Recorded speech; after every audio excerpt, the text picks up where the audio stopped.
Secretary, Judge. Today, we're here to relive the last hours of little Tracy Johnson. We're here to find criminals that made Tracy suffer. He choked her. He tied her wrists together. He hit her. He sexually abused her, a 6-year-old. This criminal is beyond a reasonable doubt Mr. Johnson, her very own father. You heard from Officer Swiss, who has extensive knowledge of the murders, that there was no forced entry or footprints outside the house. This means that it had to have been someone from inside the house.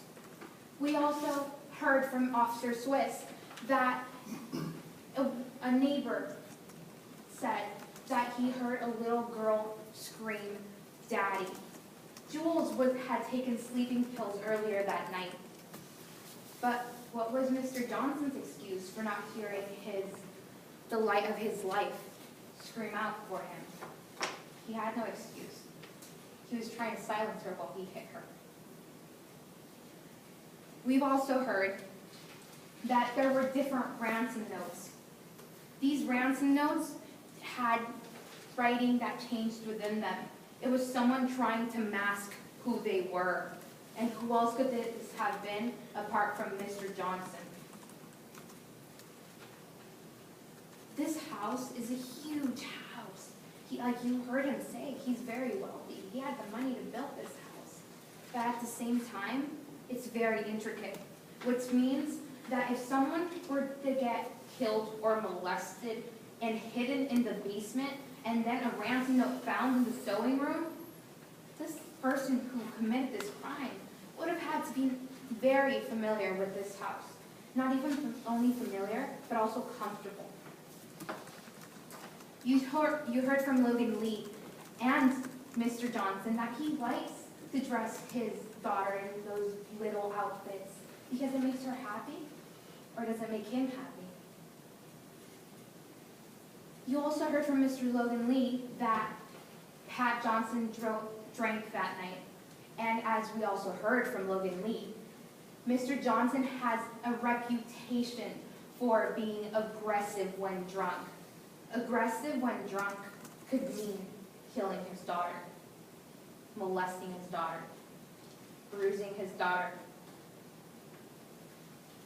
The defense has tried to defame Officer Swiss just because he had confidence in his police force. They have tried to defame Logan Lee because Mr. Johnson says that Tracy told him that Logan made her feel creepy. But how reliable is Mr. Johnson really? The answer to this is he's not reliable at all because his testimony has been full of holes. If his son, Jeff, like Jeff said, woke up at 6 a.m., went downstairs when he heard his mother screaming, and then Pat told him, "Your sister has been kidnapped, go back upstairs." But no, that's not what Pat Johnson said during his direct. What he said was that little Jeff woke up at 9 a.m. and then Pat Johnson just drove him to a friend's house. This is because of reputation. This is what Mr. Johnson cares about over the murder of his daughter. And about reputation, Mr. Johnson left town instead of cooperating with the police. He left town instead of helping them find the murderer of his little girl, the light of his life. That doesn't sound very plausible to me. And while this whole investigation was going on, he was running errands. As a distraught parent, wouldn't you try to do anything to find your son or daughter? You wouldn't run errands. Then we also have Mr. Query, who admitted that writing could change. Miss Query, who admitted that writing could change. Miss Query, who was financially invested no matter what she says, because on Exhibit 9 that you all saw, there was a dollar sign. She wanted money from this book. And to say that Mr. Kinder was the killer, that would make her so much money. This was a national case. Now, this is what really happened. That night, Mr. Johnson got home. He went up to his room with his wife, where his wife, Jules, took sleeping pills. Mr. Johnson went to tuck his daughter into bed, and he took her down to the basement, where he molested her, he bruised her, and he killed her.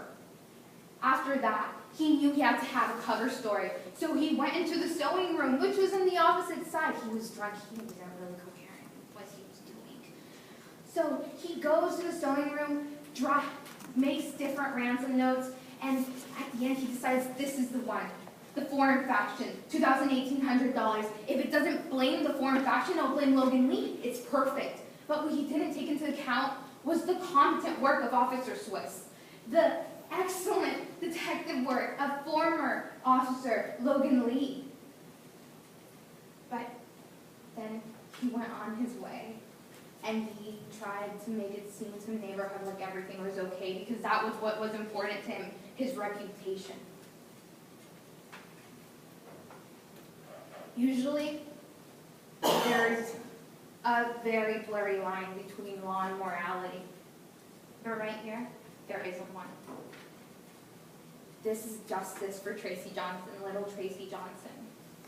And justice is what you will deliver when you give your opinion back to us.